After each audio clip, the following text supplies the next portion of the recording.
My family uninvited me from Thanksgiving. I got engaged, threw a party for 24 people. Then Mom texted, "How could you do this without family?" When I called my sister on Thanksgiving morning to check my arrival time, I assumed I had been forgotten. Brooke answered the fifth ring, and I could hear voices and laughter in the background. The kind of warm chaos that only happens when a house is crowded with family. "Oh my God, Miles," she said, her voice dropping to a whisper. "I thought Mom called you." The stillness that followed told me everything I needed to know. They were already present. All of them. The entire family had gathered at my parents' house, and no one had bothered to inform me. "They called me about what?" I asked. Despite the fact that I was already aware, Brooke struggled for words. The sounds of the gathering were muffled as she walked to a quieter location. "We decided to celebrate Thanksgiving earlier this year. Like last weekend. Mom wanted to escape the holiday throng at the supermarket." Last weekend. They celebrated Thanksgiving last weekend. And somehow, despite all of the planning, preparation, and group texting, no one remembered to tell me. My phone had been quiet all week. There were no messages indicating who was providing what meal.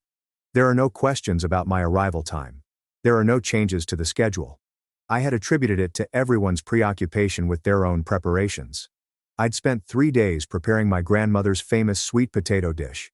The dish takes 7 hours because the potatoes must be roasted separately and the praline coating is made by hand. It was still warm on my kitchen countertop, wrapped in foil. "Why hadn't anybody told me?" I inquired. Brooke's silence was so long that I could hear my nephew shouting something in the background. I overheard my brother-in-law advise him to calm down. "I really thought Mom had called you," she finally admitted. "Miles, I apologize for the awkward situation. Would you like to come over right now? We have leftovers." Leftovers. They had celebrated Thanksgiving without me, and as a consolation, they were serving me leftovers. "No," I replied, "I'm fine. Enjoy your day." I hung up before she could respond. 34 years old, standing in my apartment, looking at a sweet potato casserole I'd cooked for people who had forgotten about me. The rational part of my brain said it was a genuine mistake, a misunderstanding that could be addressed and forgiven, but the rest of me knew better. It wasn't the first time, but it was the most obvious, and it confirmed a pattern I'd been ignoring. I grabbed the dish and went down to my neighbor, Mrs. Henderson, an elderly widow living alone, who opened the door in her bathrobe and was surprised to see me. "Miles, what is this?" she inquired. "Thanksgiving dinner," I said. "I earned too much. I thought you might enjoy it." Her expression brightened in a way that made my chest hurt. "Oh honey, this is so kind. Come inside and have some with me." I had never been added to any group conversations, and I had no idea that family gatherings were taking place until I saw photos on social media. My sister's baby shower last month, which I found out about 4 days later when my mother casually mentioned it on the phone, and my brother Grant's promotion celebration. I had assumed these were impromptu, last-minute gatherings, but after looking at the images and seeing the decor, synchronized attire and clear preparation, I realized the truth. They were planned, just not with me in mind. I was an afterthought at best, and an oversight at worst. The pattern dated back years, and I was too preoccupied with showing up when I was invited to realize how unusual that was. At 9:30 p.m., my phone buzzed with a text from my mother, and Brooke informed me about the confusion. "Sorry, honey. I thought your sister had notified you about the date change. I hope you had a pleasant, quiet Thanksgiving." The message was flippant and contemptuous of what had happened. There is confusion, a minor misunderstanding, and no fundamental statement about my position in the family hierarchy. The fact that I had spent hours preparing food for a party that had taken place without me, that I felt like an idiot for believing I was important enough to be notified, and that this was the culmination of years of being peripheral to my own family, would have no effect. They'd apologize with the same casual dismissiveness, saying I was being overly sensitive, and nothing would change. So I said nothing at all. The next morning I opened my calendar and began deleting. My mother's birthday in 4 weeks. Grant's birthday in January. Brooke's anniversary in February. My father's birthday in March. And every family birthday, anniversary, graduation, recital and holiday that I'd been keeping track of for years. It took me 25 minutes to get them all out. I had set reminders to ensure that I never forgot anyone important. They had forgotten me at Thanksgiving, and I would forget them everywhere else. The decision felt cold and planned, but it was also necessary, like amputating a gangrenous limb to save the body. I wasn't going to beg for inclusion anymore, and I wasn't going to continue showing up for people who didn't care about my existence. My mother's 66th birthday was 4 weeks later, and I didn't call, text, or send her a card. My phone remained silent the entire day. My father called the next day and said, "Miles, your mother was hurt that you didn't acknowledge her birthday." His voice had that harsh, dissatisfied tone I'd grown accustomed to, as if I had failed some hidden expectation. "I forgot," I confessed. My father exclaimed in surprise. "You forgot your mother's birthday? That is not like you." He was correct. It was unlike me. The old me. The me who worked tirelessly to maintain connections that were never reciprocated. But I was trying on a new version of myself, one who didn't take other people's criticism personally. "I've had a lot on my mind," I said. "I'm sure she understands." My father's silence implied that she did not understand. "She is your mother, Miles. You should call her." I said I would and then hung up, with no intention of following through.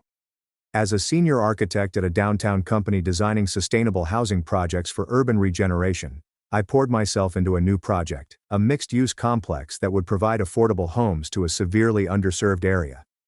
The task was both challenging and rewarding, requiring all of my creative energy and technical abilities. My manager Marissa noticed the increased intensity. "You're outputting at an incredible pace," she said during our monthly check-in. "Is everything okay outside of the office?" I assured her that everything was fine, and in some ways it was. The absence of family obligations had freed up space in my mind that I had not realized was filled. No more mental reminders about whose birthday was coming up. There will be no more guilt for skipping a random family meeting. No more playing the role of a good son and brother when it was never returned.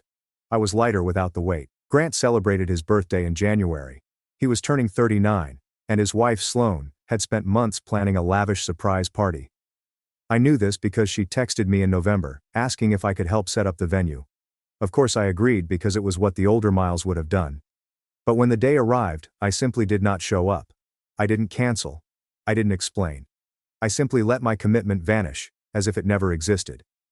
Sloane called me 3 times during the party. I did not react. The next day Grant left a bewildered and angry message. "What the heck, dude? Sloane counted on you, and we had to hustle to get things ready. This is not like you." That sentence again. This is not like you.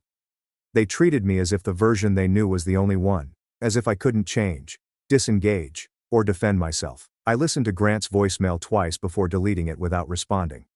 4 days later, he tried again, this time sounding less angry and more concerned. "Miles, are you okay? Mom claimed you didn't call on her birthday either. People are worried." The compassion seemed forced, as if he was checking a box rather than truly caring. If he was truly concerned, he could have noticed my absence before I stopped showing up. He could have asked why I didn't join the family group chat. He could have asked me to events instead of relying on our parents to make all the arrangements. But Grant had never been one to look beyond his immediate needs. None of them were. They lived in a bubble of family unity and assumed I was among them, despite the fact that they repeatedly demonstrated otherwise. Brooke marked her anniversary in February. 16 years of marriage to Travis, whom I had never liked, but had always been polite to for her sake. They were throwing a large party at a winery 90 minutes away from the city. The invitation had arrived in the mail 2 months before Thanksgiving, before everything changed. It sat on my refrigerator, held up with a magnet, as a reminder of the old responsibilities I was relinquishing. On the day of the celebration, I went trekking instead. I drove 3 hours north to a path I had been wanting to explore. I spent 7 hours walking through the winter woods, only hearing my thoughts and the crunching of frozen leaves beneath my boots. My phone buzzed occasionally in my backpack, but I did not check it. When I got back to my car around twilight, I found 16 missed calls and 27 text messages. The messages ranged from worried to furious to guilt-tripping. Brooke inquires, "Where are you?" "Everyone is asking about you," my mother said. "Today is Brooke's special day. You should be here." Grant tells him to stop being a child and get to the winery. My father. "Your behavior is unacceptable and hurtful." Travis is surprised. "Hello, dude. I hope you're fine." Brooke is worried. I read them all while sitting in my car as the temperature dropped and darkness descended on the parking lot. Then I turned off my phone and drove home alone. The claims of being a child and engaging in improper behavior rang hollow. These were people who had forgotten to invite me to Thanksgiving, hosted a large family gathering without me, and accepted uncertainty as an explanation. Their sudden concern about my absence felt more like annoyance that I wasn't performing my assigned function. When I finally picked up my phone that night, there was a voicemail from my mother. Her voice was tense from suppressed rage. "Miles, I'm not sure what's gotten into you lately, but this behavior has to stop. You're causing pain to those who care about you." Brooke sobbed at her own anniversary celebration because her brother couldn't be bothered to attend. "Your father and I raised you much better than that. Call me." I saved the voicemail but did not call back. The phrase "people who love you" seemed like a weapon, designed to compel rather than soothe. Did they adore me? Or did they prefer the version of me who turned up when summoned, volunteered when asked, and never sought recompense? The more I reflected on it, the less confident I became that I had ever been loved for who I was rather than what I could contribute. There were several events in March. My father's birthday is on the 5th, my nephew's 7th birthday party is on the 12th, and I learned about a family dinner on the 18th from a Facebook event that my cousin had unintentionally invited me to. I did not attend any of them. I acknowledged none of them. I lived in a vacuum of my own creation, cut off from the familial ecology into which I was born. My mother stopped calling when I didn't show up for my father's birthday. Brooke tried a few more times, her messages becoming increasingly urgent. "Miles, I don't understand what's going on. Please talk to me and tell me what we did wrong." The fact that she couldn't figure out what they'd done wrong was enough of an explanation. If they couldn't see the pattern, the years of marginalization and casual rejection, explaining it would be pointless. Elena, my girlfriend, had been recommending it for months, gently observing that I was distant and that something was definitely hurting me. Dr. Samuel Park, a family systems therapist, specialized in adult children from dysfunctional households. During our first meeting, I told him about Thanksgiving, the wiped calendar, and the activities I had stopped attending. He listened without judgment and took occasional notes. After I finished, he remained silent for a long time. "What you're describing is a pattern of parentification and invisible labor," he responded. "You are expected to maintain family ties, remember important events, and show up on a regular basis. However, such efforts were not reciprocated. When you removed that work, the system started to fail." The clinical analysis of what I'd been feeling was beneficial. It wasn't in my brain, and I wasn't being overly sensitive. It was a true dynamic with a name. The sessions helped me realize something important. My family's sense of unity was based on my unseen job. I was the one who remembered birthdays, made plans, and sought out to stay connected. When I stopped doing that work, the relationships dissolved, not because we weren't close, but because we had never been close in a reciprocal sense. I was the architect of our family ties, and they would cease to exist unless I actively built and nurtured them. "What do you want?" Dr. Park inquired during our 6th session. "From them, from yourself, or from this situation?" I'd been asking myself that same question for months. What I wanted was for them to miss me, to understand what they'd lost, and to understand that my presence wasn't guaranteed but had to be earned and maintained. While an apology would be nice, acknowledgement would be even better.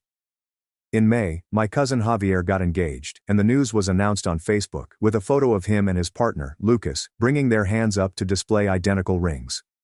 The post received 80 responses, with all family members thanking them and expressing delight.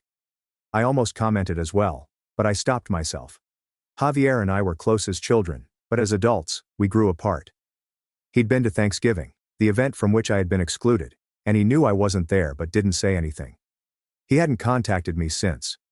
I loved the shot and went on with my day. 3 weeks later, the invitation to the engagement party arrived, and I threw it away without opening it.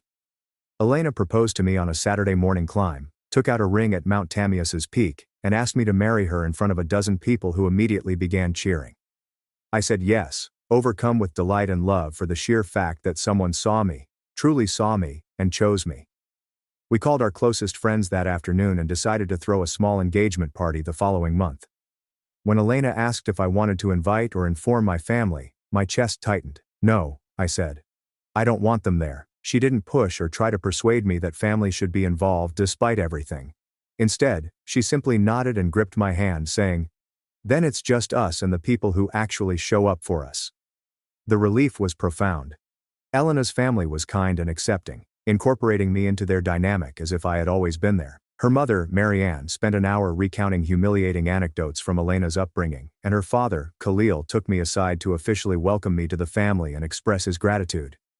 The engagement celebration was ideal, with 24 people who cared, had been there through various life hardships, and congratulated us without hidden motivations or conditional love.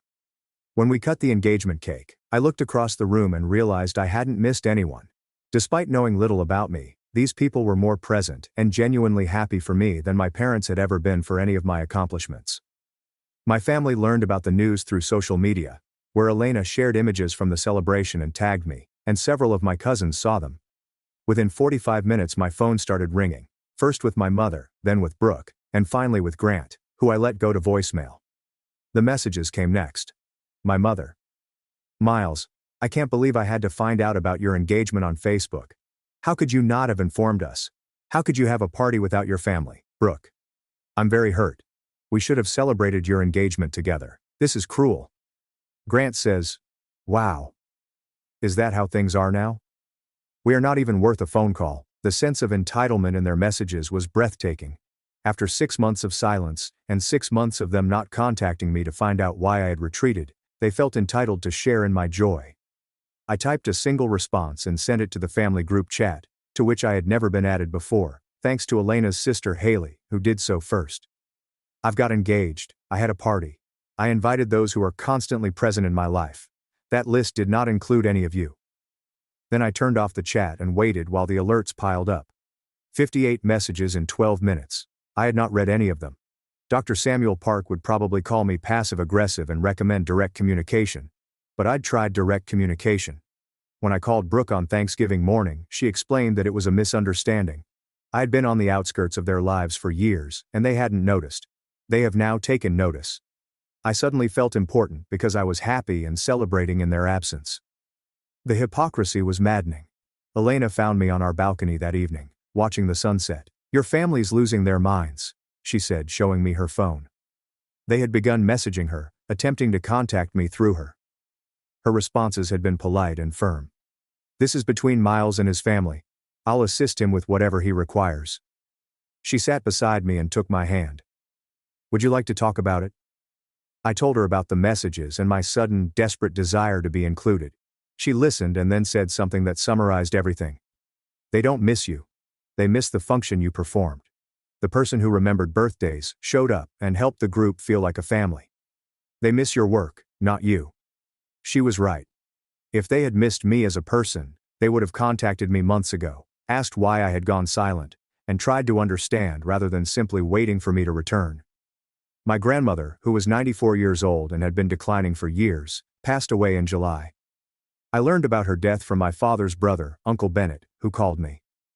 Miles, I wanted you to hear it from family, not through the grapevine. Your grandmother died peacefully last night in her sleep. The news hit me harder than expected. Grandma Evelyn was one of the few family members who always acknowledged me and made me feel important. But I hadn't seen her in months because I was too angry with the rest of the family to keep her away from them. When is the funeral? I asked. Uncle Bennett gave me the information. 4 days from now, on Saturday morning, at the church she'd been attending for 65 years. I said I'd be there, hung up, and immediately regretted it. Elena noticed me staring at nothing and processing. Do you want me to accompany you? She inquired. I nodded, grateful for the offer. The prospect of confronting my family alone at a funeral where emotions would be high appeared impossible. The next 4 days passed in a blur. I took time off work, helped Elena organize her schedule so she could join me, and mentally prepared for the inevitable confrontation. During an emergency session, Dr. Park asked about my goals. I want to say goodbye to my grandmother, I informed her. The rest of them can think whatever they want. He nodded slowly. Remember that you are free to grieve without engaging with those who have hurt you. Attending a funeral does not absolve anyone of any responsibility. The ability to feel both grief and anger simultaneously felt revolutionary. The funeral was packed. Grandma Evelyn was beloved by her community, and the church was packed with people who had known her for decades. My family had gathered in the front pews. My mother noticed me first, as Elena and I slid into a pew in the back. Her expression alternated between surprise, relief, and anger. She spoke to my father, who turned to look. Brooke was the next one to notice me, followed by Grant. Even from 50 feet away, their attention felt suffocating. I focused on the service, the pastor's comments about Grandma Evelyn's life, and the hymns she had liked. Elena held my hand throughout, providing a calming anchor in the whirlpool of family dynamics that surrounded us. After the service, a reception was held in the church basement. I considered skipping it, but Elena reminded me that it was about my grandmother and not them. We went downstairs and were immediately stopped by my mother. She appeared to be older than I remembered and tired. "Miles," she replied, her voice filled with emotion. "I'm so glad you arrived. We need to talk." I shake my head. "Not today. Today is about Grandma." My mother's jaw clenched. "You've been neglecting us for 9 months. We deserve an explanation." The word deserve was not typed correctly. "You're deserving." I kept my voice low, aware of the crowd surrounding us. "You neglected to invite me to Thanksgiving. I forgot I existed.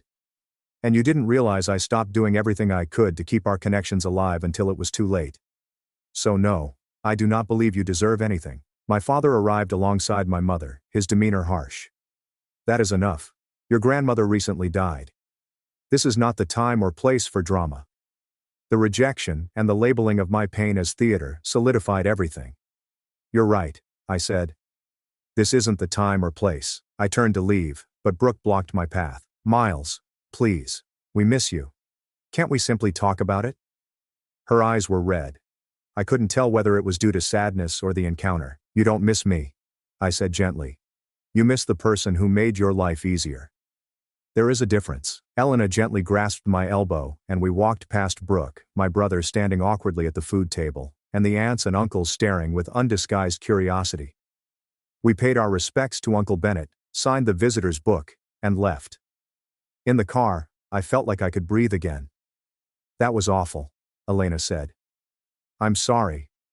I shook my head. It was necessary. They needed to understand that I was not coming back on their terms. The funeral served as a watershed moment. After that, the messages stopped. The frantic attempts to contact me to demand a reconciliation have been halted. It was as if they had all decided I was a hopeless case and moved on. Part of me felt relieved. Part of me felt strangely sad. Mourning the family I desired but never had. Dr. Samuel Park assisted me with both. You can grieve the loss of a relationship, even when that relationship was harmful, according to him. The grief isn't about what you had. It's for what you deserved, but never received. August marked the beginning of serious wedding planning. Elena and I agreed on a simple ceremony for October. Only 55 individuals, each one unique and meaningful. As we went through the guest list, she would occasionally ask about family members. "How about your Aunt Denise? You stated that she was polite to you." I would think about it, then shake my head. Denise had been nice, but she had also been there for Thanksgiving. She knew I wasn't there but didn't say anything. "No," I would answer. "Just your family, and our friends." The guest list ended up being 46 people, all of whom I could count on to show up, none of whom would forget I existed and be surprised when I left. The contrast with my previous family gatherings, where I was always an afterthought, was startling. September brought an unexpected letter. It arrived in my mailbox, handwritten address and no return label. Inside was a 4-page letter from my mother. The penmanship was wobbly and passionate. She wrote about the past year, about not knowing what went wrong and feeling as if she had lost a son. She finally wrote about Thanksgiving and addressed it directly. "I know we hurt you that day. I know we should have informed you of the timetable change, but Miles, it was one error. One missed invitation. Does that really justify cutting off your entire family?" She wrote about missing my youth, all the ways she had tried to be a good mother, and how my current behavior was hurting her. "I'm begging you," the letter ended. "Please come home. Please talk to us. We love you and need you back." I read the letter 3 times. The first time I felt the old, familiar guilt. The second time, I realized what was missing. There is no recognition of the pattern. There was no understanding that Thanksgiving was not an isolated event, but rather the culmination of years of exclusion. No apologies for not realizing I'd gone silent and not reaching out to ask why. Just focus on her anguish, her loss, and her desire for me to return. The third time, I became enraged. The letter was pure manipulation, emotional blackmail meant to make me feel responsible for her feelings. I showed it to Elena.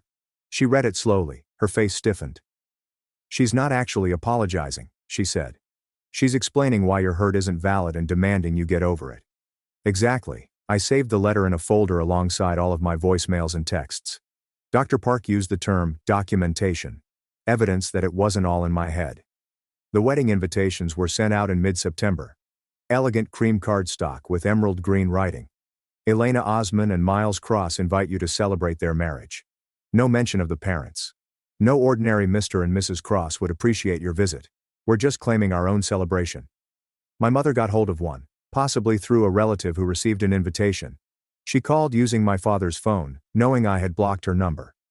I responded, assuming it was a work call. Miles, we need to talk about this wedding, she said without hesitation. I hung up immediately. She called back 3 times. I've also blocked the number. The border felt good and necessary, like finally putting up a fence after years of people trampling through my yard. The week before the wedding, Uncle Bennett called. Miles, I'm not calling to take sides, he assured me. But I wanted to let you know that your grandma left you something in her will. A letter.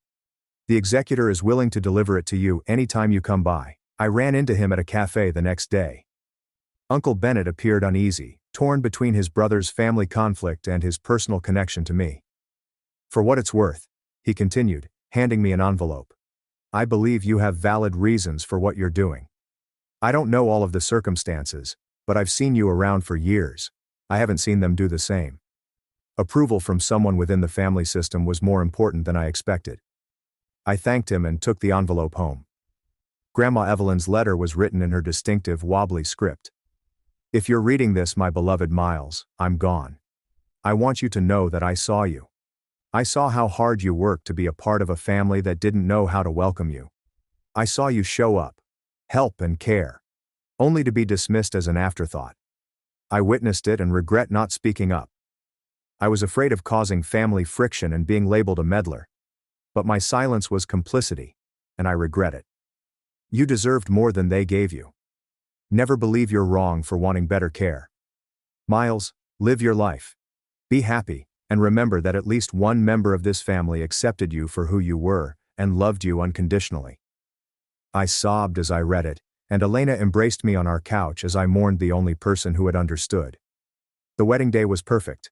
The October sky was clear, the leaves were turning gold and crimson, and everything was illuminated with fall light. Elena looked stunning in her gown, and I felt like the happiest guy alive. We married in a botanical park, surrounded by people who had always been there for us, and Elena's family welcomed me as if I had always belonged. During the ceremony, as the officiant discussed the families we are born into and the ones we choose, I felt something settle in my chest. Perhaps peace or acceptance. The family I was born into couldn't see me, but I had found others who could, and that was more than enough. We danced until midnight, toasted until we were delirious, and celebrated a partnership based on mutual respect and affection, which had never occurred in my family. Elena and I hadn't discussed keeping the photos private, but she had never hidden anything about her life, so I decided I didn't want to either. If my family saw them and realized how happy I was without them, that was their problem, not mine. My friends, Elena's family and co-workers have all joined us in celebrating the photos, which have received hundreds of likes and dozens of comments. Several of the names mentioned in the comments I recognized. My cousin Javier. Congratulations. I wish I could have been there. My Aunt Denise. What a lovely couple. I'm very happy for both of you. Brooke also used a simple love emoji to express everything and nothing. They had seen the wedding to which they had not been invited, and they now knew exactly how it felt. I did not respond to any of the family's comments, nor did I acknowledge or engage with them. I simply allowed them to exist as proof that I was moving forward and creating a life without them. Elena and I went on a 12-day honeymoon to New Zealand, where we hiked, adventured, and were completely unreachable. When we returned, there was a stack of mail, including bills, advertisements, and 4 more letters from my family. One from Brooke, one from Grant, and one from each of my parents, which I threw away without opening. Don't you want to hear what they say? Elena inquired. I shook my head. Nothing they say will affect anything.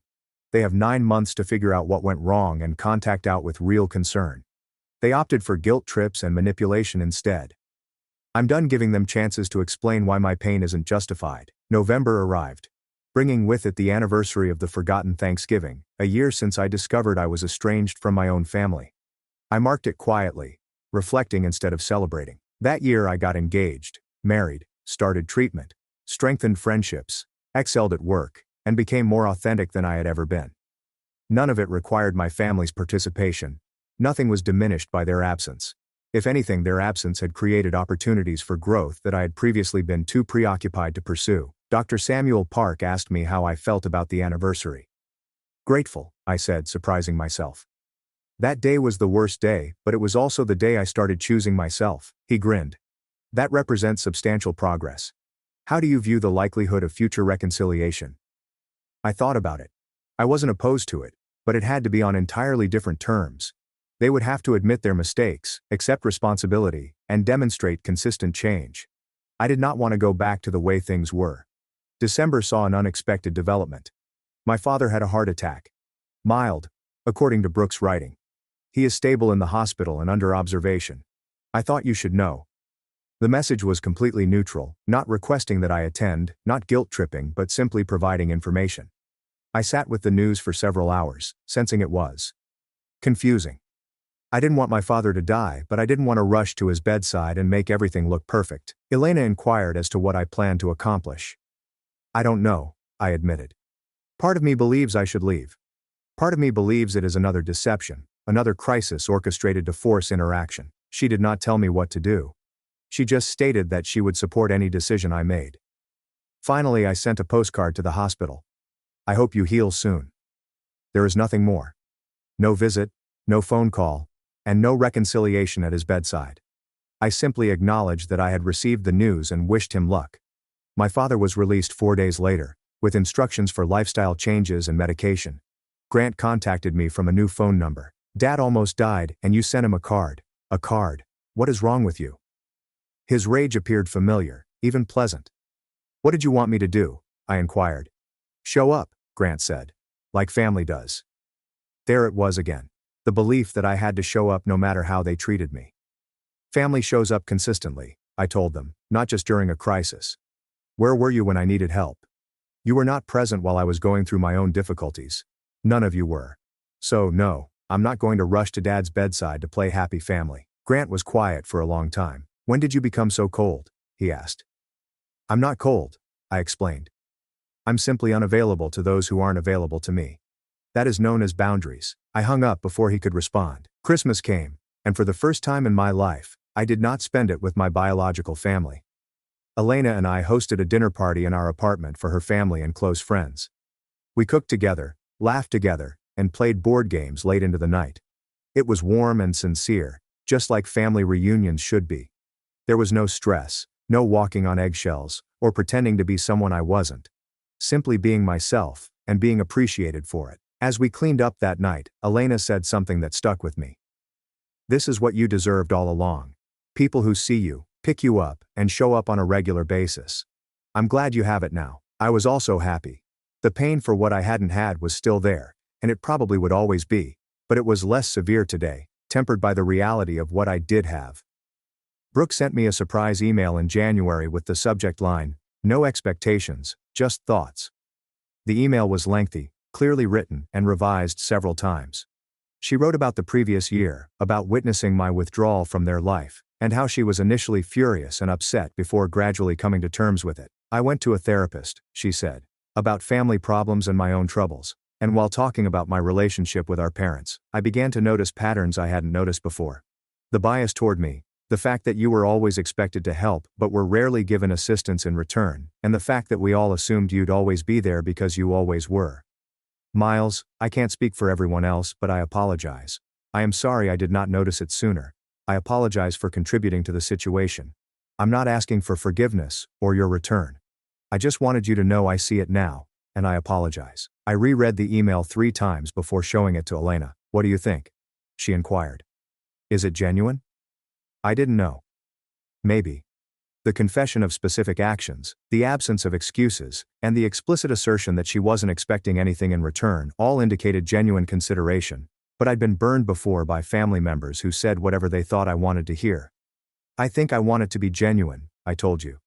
But I'm not ready to trust it yet.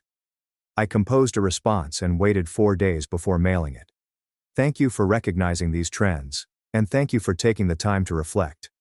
I'm not ready to restore our connection yet, but I'm glad you're attempting to understand your role in the situation. Short, straightforward, and boundaried. Brooke responded immediately. I understand. Take as much time as you need. The ball is in your court. Then nothing. No follow-ups or guilt trips. Just respect for my boundaries. It was a start. In February, work resumed with a new project. a community center to serve a low-income area. The design problems were difficult and intriguing, requiring my full attention. Elena was promoted at her marketing agency, which was well-deserved given her ability and hard work. We celebrated with supper at the same restaurant where we had our first date, toasting to new beginnings and continued success. My life seemed full without my family of origin, not in a fairy tale sense, but really rewarding. I had stopped expecting others to validate, see, or pick me. Instead, I had chosen myself, and by doing so, I had made room for those who truly wanted to be in my life. The math was simple. Subtract the people who bring you down, and add the people who bring you up. And the equation balances out. In March, Uncle Bennett called again. "Miles, I wanted to tell you before you heard it elsewhere. Your parents are selling their house and moving into a condominium. They are having an estate sale next month. The house I grew up in, which held both good and bad memories, would now belong to someone else." "Okay," I replied, unsure what he was expecting. "Your mom asked if you wanted to come get anything before the sale. Your room is still largely intact. Childhood memories, yearbooks and the like." I thought about it. Did I want something from the house? Is there anything physical that reminds you of your childhood when you felt invisible? "No," I replied. "I don't need anything." Uncle Bennett was quiet. "Are you sure? Some of it would be useful to have, photos and mementos." I appreciated his concern, but I remained confident.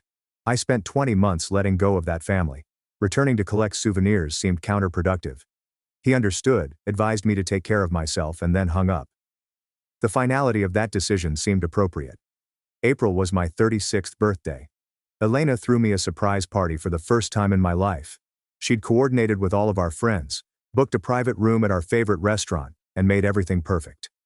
When I walked in and saw 48 people yelling "surprise," I felt overwhelmed by love. These people had come out to show their support and take time out of their busy schedules to celebrate me. The contrast to previous birthdays, when my family's presence felt forced at best, was striking. That night, after everyone had left and we were cleaning up, I told Elena how much it meant to me. "You deserve to be celebrated," she said simply. "Always have. I am just glad I get to be the one doing it." The certainty in her voice, the complete lack of doubt about my worth, continued to surprise me, but I was learning to accept it, and believe I deserved the love being offered. May marked 20 months since Thanksgiving, which altered everything. Dr. Samuel Park inquired whether I wanted to continue therapy, or if I was ready to go solo. "I think I'm good," I said. "I mean, I'll come back if I need to, but I think I've processed what I needed to process." He grinned. "You've done excellent work. You entered angry, hurt, and confused. You'll leave with clarity, boundaries, and a strong sense of self. That is exactly what therapy is intended to accomplish." We shook hands, and I felt lighter as I exited his office. The work was not completed. Healing never truly ends. But I had the tools now. I knew how to recognize unhealthy patterns. I knew how to set boundaries. I learned how to choose myself without guilt. June brought Father's Day. I didn't call, text, or acknowledge it at all. My phone stayed silent. My family had either accepted my boundaries or given up on me. I wasn't sure which, and I decided it didn't matter. The need for their approval, recognition, and love had gradually faded over the course of 20 months, until it was gone entirely. I cherished myself so much that their love, or lack thereof, no longer defined me. Elena and I spent the day at the beach, walking along the shoreline and talking about our future. She wished to start family planning as soon as possible. I felt prepared, ready to be the father I needed, present and engaged, actively choosing to spend time with my children. I was ready to start a family with different principles than the one I had left behind. July was unremarkable in the best way. Work, friends, date nights with Elena, weekend hikes, family dinners. The rhythm of a life well lived, devoid of drama, crisis, and manipulation. I realized I hadn't been thinking about my family enough. Days would go by without them entering my mind. They did so with a decrease in emotional intensity. The anger had subsided. The pain had subsided. What remained was mostly indifference, which felt therapeutic. You cannot hate people who are no longer important to you. The opposite of love is not hatred, it's apathy. I'd finally reached apathy. August brought another unexpected development. Grant showed up at my office. When my assistant called to say that someone named Grant Cross had requested to see me, my stomach dropped. I could have refused. I could have had security escort him out, but curiosity won. I went down to the lobby. Grant appeared rough, thin, old, and tired. "Miles," he asked, "can we talk?" "Only for 7 minutes." Against my better judgment, I led him to a conference room. We sat across from each other, using the table as a symbol. "I've been in therapy," Grant said without hesitation, "working through some issues. And I realized that I owed you an apology." "A real one," I waited. Grant drew a breath. "You were right. We have forgotten you. Not just on Thanksgiving, but for years beforehand. We acted as if you only existed to serve us. And when you stopped or set boundaries, we punished you rather than reflecting on our own behavior. That wasn't correct. I was wrong." He looked me in the eye. "I am sorry, Miles, genuinely. I do not expect forgiveness. I just needed you to know that I now understand what we did, and what I did." I was surprised at how the apology came across. Not with relief or vindication, but with sadness. "Why now?" I inquired. "After 20 months, why are you apologizing now?" Grant's face wrinkled slightly. "Because I'm divorced.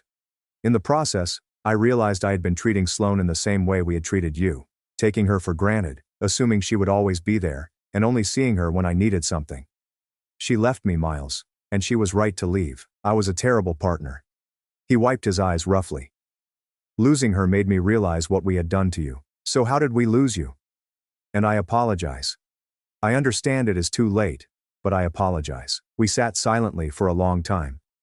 "I appreciate the apology," I finally said. "And it means something you understand now. But Grant, our relationship is over. I'm not sure if there is a way forward for us." He nodded as if he expected the response. "I understand. I just wanted you to hear it. That is all." He left without asking for anything else, and I returned to my office, feeling strange. Perhaps vindicated, but also heartbroken over what both sides had lost. September brought a phone call from my mother. I almost didn't respond, but something made me do so. "Miles," she said, her voice shaky, "I know I have no right to call, but I wanted to tell you that your father and I are getting divorced." The news knocked me sideways. "What?" She laughed bitterly and sadly. "It turns out that when all the distractions, the kids and grandkids and the family drama are removed, we don't really like each other. We've been held together by the structures around us, which are collapsing." I was unsure what to say. "I apologize?" It came out as a question. My mother sighed. "Do not be. It is overdue. But Miles, it's made me reflect on a lot of things. About the family we created. Regarding the mistakes we made. About you." She paused. "I want you to know that I see it now. There is favoritism. The way we made you feel invisible while expecting you to always be present. That was incorrect, and I apologize once more. It appears that my 20-month absence prompted some serious reflection throughout the organization." "Thank you for saying that," I responded cautiously. My mother made a sob-like sound and said, "I don't expect you to forgive me or come back. I know I ruined our relationship, but I needed you to know that I understood why you left and that you made the right decision." The conversation seemed surreal.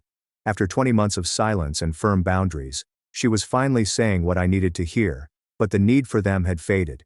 I had built a life without her approval, and her understanding now felt like closing a door I'd already walked out.